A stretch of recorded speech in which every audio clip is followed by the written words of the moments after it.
Hello students, I am Pawan Rathore from Harda degree college Harda. Harda degree college के इस official YouTube channel पर आप सभी का स्वागत है। जैसा कि आपका एग्जाम स्टार्ट होने वाला है 12th बोर्ड का, इसमें एक इंपॉर्टेंट टॉपिक लेकर आया हूँ मैं, रानीखेत डिसीज। ठीक है, काफ़ी महत्वपूर्ण विषय है ये, एग्रीकल्चर में कई बार आया है क्वेश्चन। तो आज मैं इस रानीखेत जो डिसीज है कि इसके बारे में आप लोगों को डिटेल से समझाऊंगा। तो रानीखेत, ठीक है, जैसा कि नाम हैगा, पहला हम उसमें जो लिखेंगे सेंटेंस, रानीखेत है क्या। तो रानीखेत एक जो है नैनीताल डिस्ट्रिक्ट में एक विलेज हैगा, वहाँ पर ये सबसे पहले डिसीज जो है यह रोग देखा गया था, इसलिए इसको रानीखेत डिसीज कहा गया।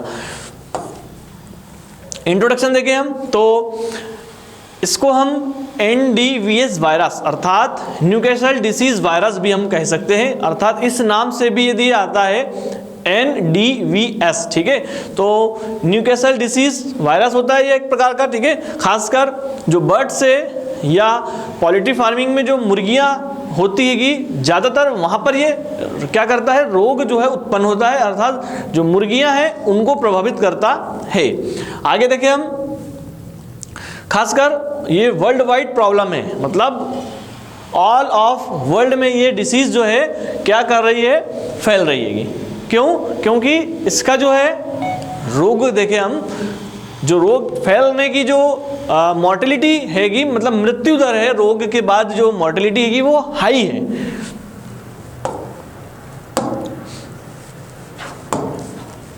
हिस्ट्री देखें हम तो the first outbreak of disease was recorded in 1926 in Java Indonesia, in 1927 by, ठीक है, न्यूकैसल अपॉन इन इंग्लैंड। ठीक है, तो सबसे पहले 1926, ठीक है, तो 1926 में ये डिसीज देखी गई जावा इंडोनेशिया में, फिर इंग्लैंड में भी।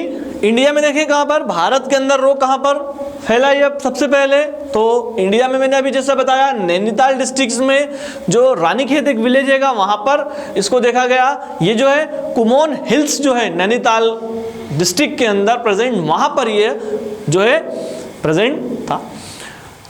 कब की बात है, 1927। उसी के बेसिस पर इसका नाम रानीखेत रोग रखा गया।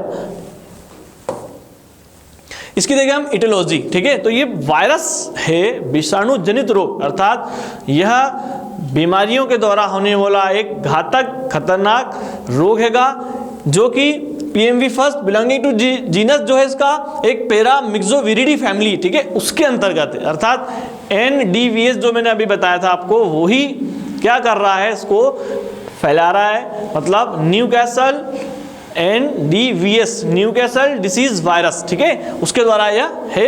It is a negative science single standard RNA virus. तो यह वायरस जो होता है सिंगल स्टैंडर्ड वायरस है एवं नेगेटिव साइंस है। ठीक है, RNA सिंगल स्टैंडर्ड वायरस है एंड नेगेटिव साइंस वायरस है। हम देखिए आगे नेक्स्ट पैथोटाइप्स क्या होता है। पैथोटाइप्स, तो based on disease produce in chickens NDVS have been classified into 5 pathotypes, अर्थात इसके 5 जो है पैथोटाइप्स होंगे। सबसे पहला पैथोटाइप देखें हम तो क्या है, विस्कोट्रोपिक वेलोजेनिक, सेकंड देखें न्यूरोट्रोपिक वेलोजेनिक, थर्ड देखें मीजोजेनिक, फोर्थ देखें लेंटोजेनिक एंड फिफ्थ देगा एसिम्प्टोमेटिक। अर्थात यह 5 पैथोटाइप्स है। अर्थात यदि हम आंसर लिख रहे हैं तो हमको सबसे महत्वपूर्ण जो है इनके पैथोटाइप्स को समझाना है। अब मैं डिटेल से आपको पैथोटाइप्स के बारे में बताऊंगा। पैथोटाइप्स क्या है, जिसमें viscerotropic velogenic, the NDVS cause is highly virulent form of the disease, जिसमें कि haemorrhagic lesions and characteristic present in intestinal tract. सबसे घातक जो होता है यह विस्कोट्रोपिक वेलोजेनिक हैगा, जो कि NDVS, जिसको मैंने अभी थोड़ी देर पहले ही बताया, खास हमको नाम याद रखना है NDVS, अर्थात Newcastle disease virus, full name हमको ये डिटेल से समझाना है। सबसे ज़्यादा यह प्रभावित होता है, इसमें मॉर्टेलिटी रेट भी ज़्यादा है। मतलब यदि ये वायरस का टाइप्स पैथोटाइप्स इंटर कर गया किसी भी चिकन्स में, मतलब जो मुर्गियां हैं या बर्ड्स हैं, दोनों में होता है बीमारी, ठीक है। मुर्गियां भी प्रभावित है इससे और जो पक्षी हैं वो भी प्रभावित है। और जल में अभी आगे हम देखेंगे और चीज़ें इसमें। सेकेंड हैगा neurotropic velogenic. This NDV is cause high mortality following respiratory and nervous sign. मतलब जो श्वसन से संबंधित रोग है, अर्थात मतलब जो रेस्पिरेटरी और नर्वस साइन, मतलब जो तंत्रिका तंत्र प्रभावित होगा और उसका जो श्वसन तंत्र है जिसको हम कहेंगे रेस्पिरेटरी सिस्टम, वो न्यूरोट्रॉपिक वेलोजेनिक के कारण प्रभावित होगा। थर्ड देखें मीजोजेनिक। द इंडिविज कॉज लो मॉर्टेलिटी, ठीक है। मीजोजेनिक यदि टाइप से पैथोटाइप से तो उसमें कम होगा मॉर्टेलिटी, मतलब जो भी पक्षी है या मुर्गियां हैं, चिकन्स या बर्ड्स, वो इससे कम प्रभावित होगी और मृत्यु दर भी कम है। तो यदि ऑब्जेक्टिव एमसीक्यूज आता है तो हम यहाँ पर मीजोजेनिक में बताएंगे कि मृत्यु दर कम है रानीखेत डिसीज के अंदर, ठीक है। आगे देखें हम लेंटोजेनिक, फोर्थ टाइप हैगा। दिस रेस्पिरेटरी इंडिविज कॉज माइल्ड और, ठीक है, मतलब इसमें हम आगे देखें पैथोटाइप्स में जो फोर्थ वाला है तो ये बहुत कम है, लिमिटेड हैगा, माइल्डली प्रेजेंट हैगा ये वाला। फिर फिफ्थ नंबर का है एसिम्प्टोमेटिक, ठीक है। 5 टाइप है इसका पैथोटाइप जो है। दिस एंटिक इंडिविज कॉज इंटरिक इन्फेक्शन, मतलब जो अंदर की ओर इंटरिक इन्फेक्शन यदि हो रहा है तो इस पैथोटाइप के कारण हो रहा है। आगे देखें हम नेक्स्ट इसका होस्ट। तो होस्ट मैंने अभी बताया ND occurs in almost all avian species, मतलब जितने भी, देखें हम ये वर्ड क्या है नाम, एवियन स्पीसीज का मीनिंग देखें क्या होता है, ठीक है। एवियन स्पीसीज जितनी भी होती हैं, जो उड़ने वाले पक्षी होते हैं खासकर, उनको एविस एक जो है ग्रुप या हम कहें जो जूलॉजिकल नॉमेनक्लेचर है उसके अंतर्गत रखा गया हैगा एविस समूह, ठीक है। तो उसी से बना एवियन। तो जितने भी एंडी मतलब वही न्यूकासल डिसीज एवियन स्पीसीज को करेगा प्रभावित। सेकेंड हैगा chickens are the most susceptible, मतलब जितनी भी मुर्गियां हैं, जितने भी चिकन्स हैं, ठीक है, तो वो इससे प्रभावित होंगी। वाटरफॉल द लीस्ट सस्पेक्टेबल, मतलब ये होता है इसका कि जो पानी के अंदर पाए जाने वाले पक्षी है, वाटरफॉल पानी के अंदर पाए जाने वाले पक्षी भी इससे कम मात्रा में, मतलब थोड़ा कम है। सबसे ज़्यादा हैगा हमारे लिए क्या, मुर्गियाँ प्रभावित होंगी इससे। पानी के अंदर पाए जाने वाले पक्षी वो थोड़े कम प्रभावित होंगे। हैव जेनेटिक इंपॉर्टेंस, मतलब जो जंतु जो भी हैं, एनिमल्स हैं, उससे मुर्गियों में रोग हो रहा है तो वो जेनेटिक इंपॉर्टेंस के अंतर्गत आएगा। ट्रांसमिशन देखें हम, एक जो मुर्गी है उससे बीमारी दूसरी मुर्गियों में कैसे फैलती है या वायरस का ट्रांसमिशन कैसे होता है इसके बारे में हम समझेंगे।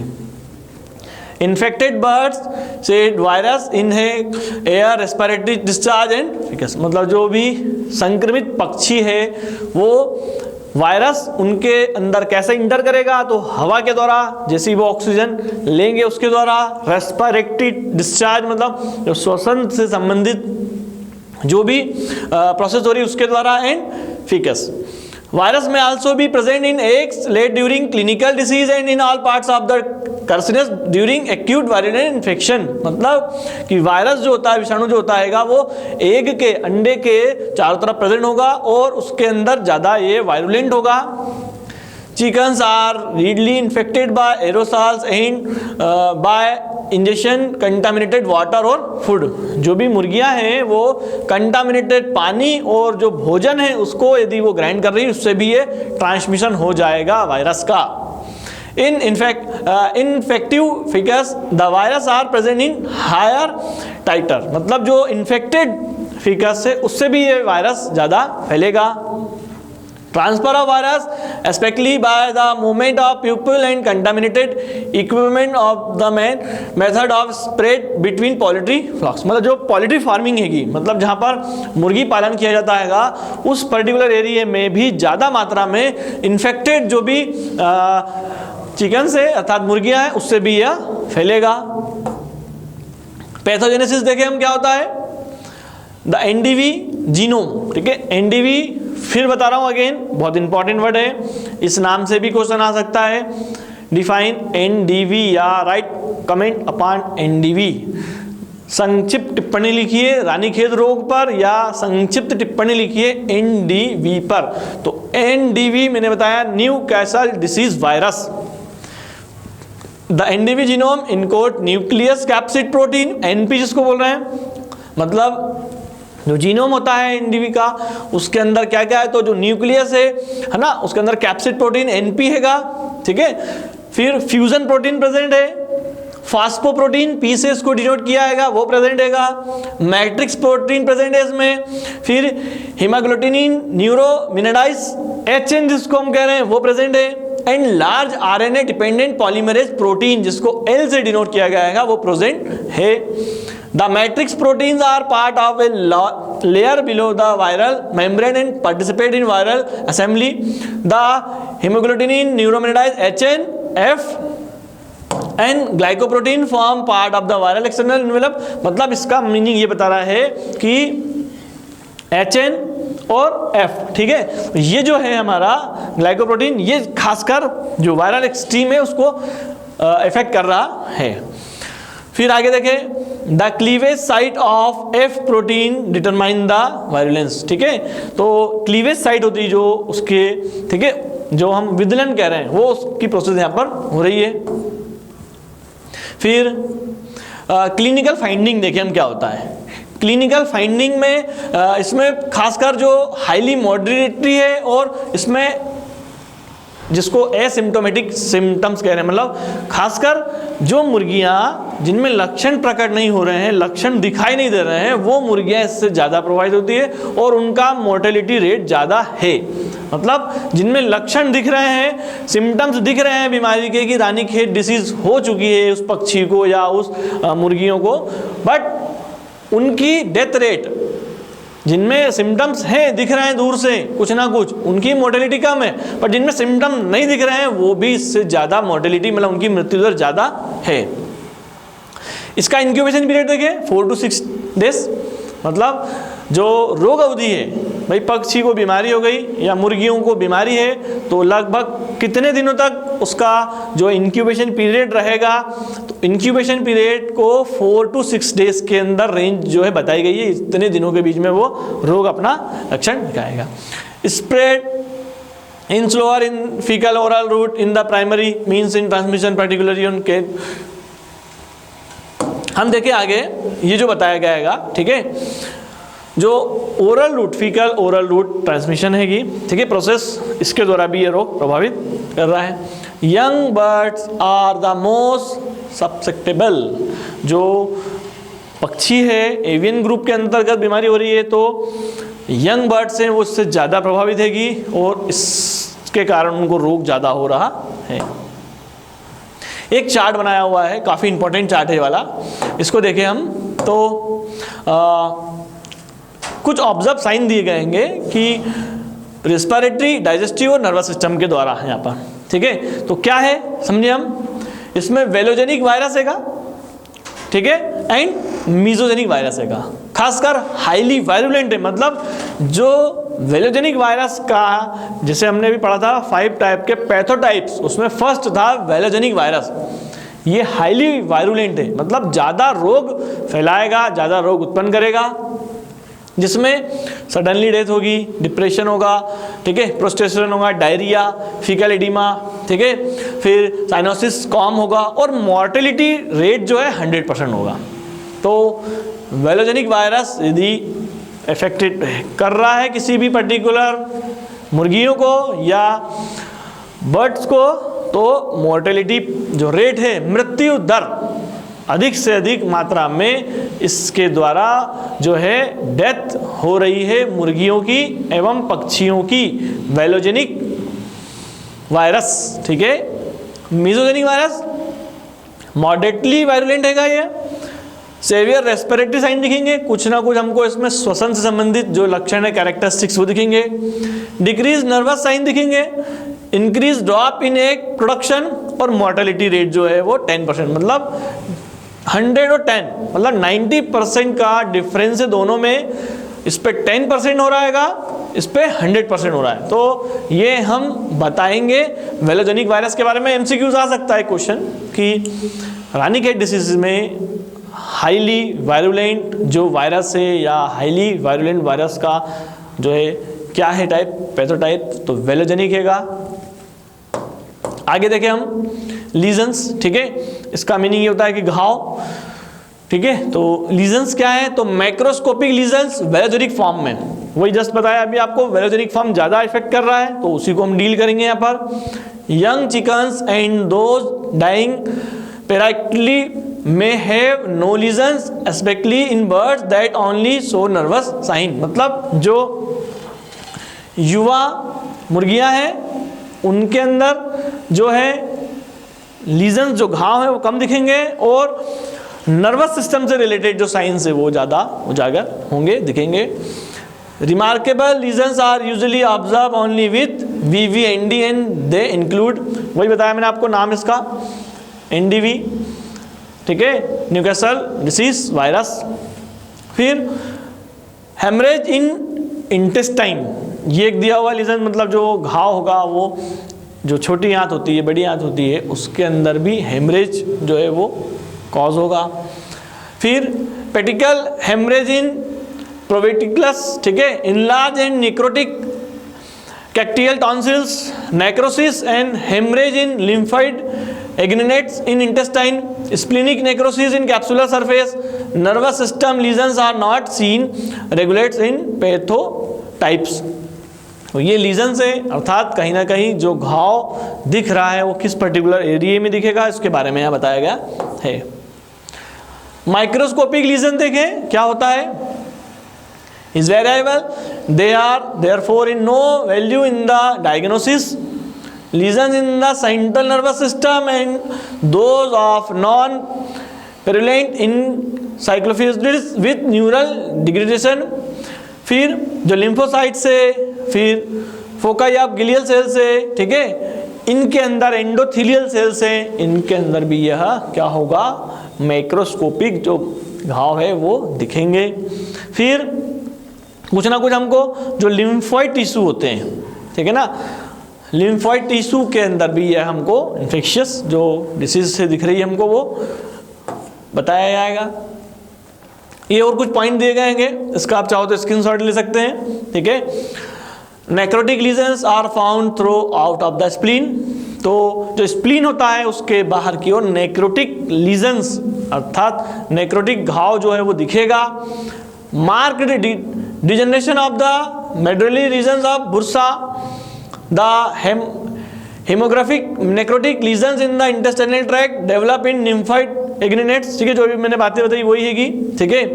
लीजन्स में extended throughout of the length of the trachea, cilia में be lost within 2 days in infection, तो जो सीलिया है वो 2 days के इन्फेक्शन के बाद ज़्यादा इफेक्टेड होगा।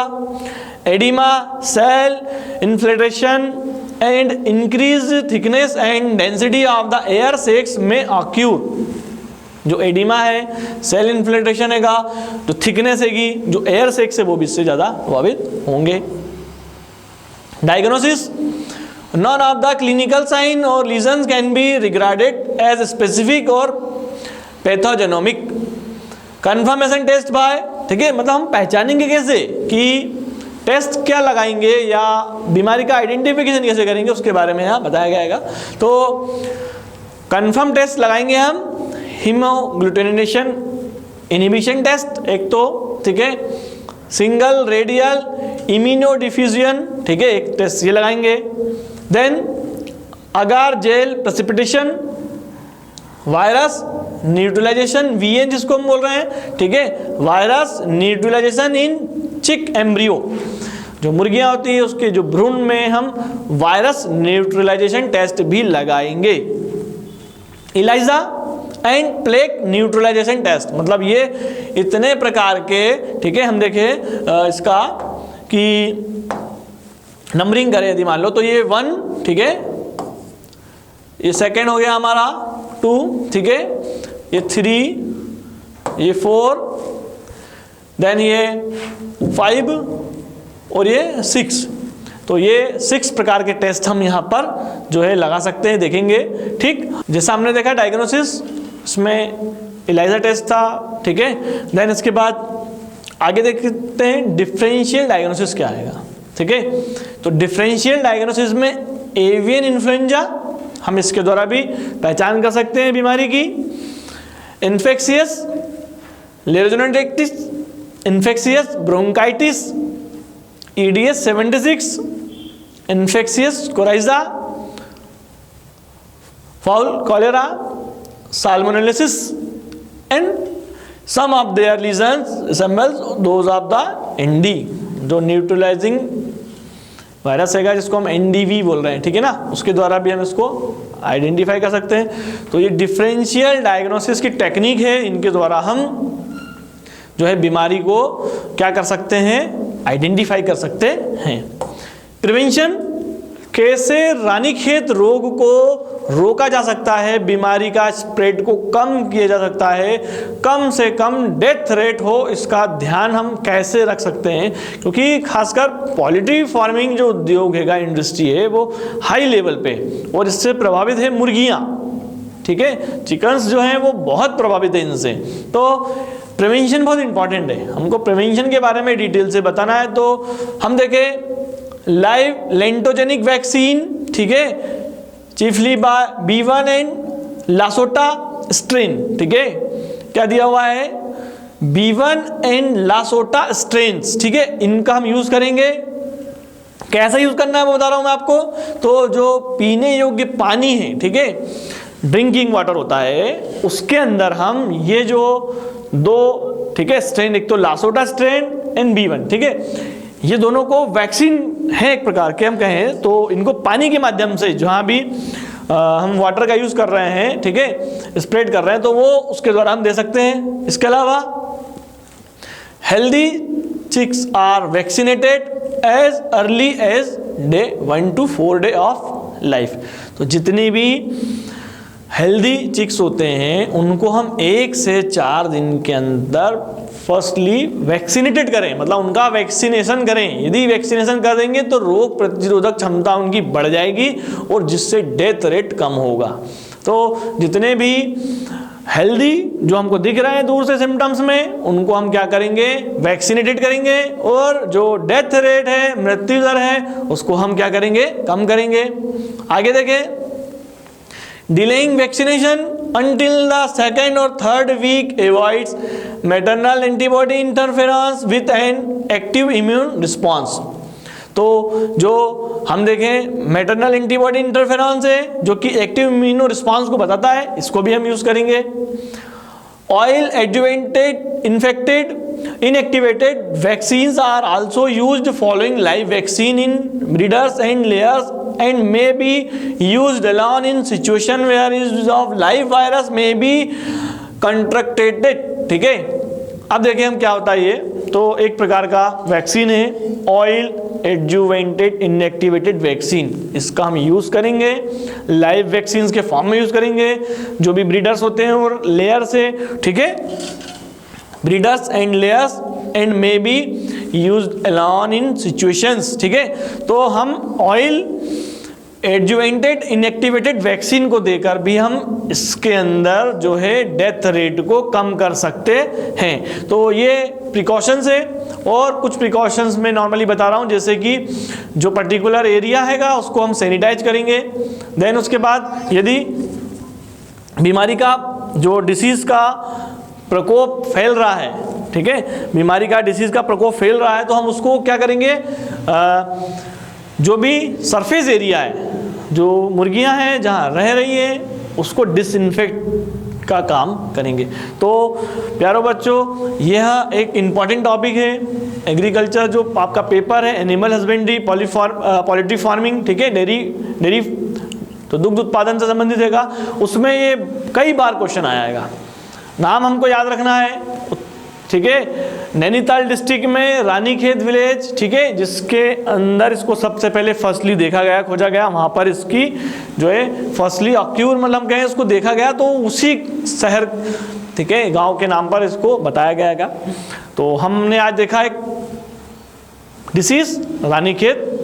सभी को शुभकामनाएं, आपका एग्ज़ाम अच्छा जाए, आप लोग अच्छे नंबर से पास हो, मेरी आप लोगों को शुभकामनाएं। हरदा डिग्री कॉलेज की तरफ से आप लोगों को बहुत बहुत शुभकामनाएं, आप लोग अच्छे नंबर से पास हो। Thank you so much.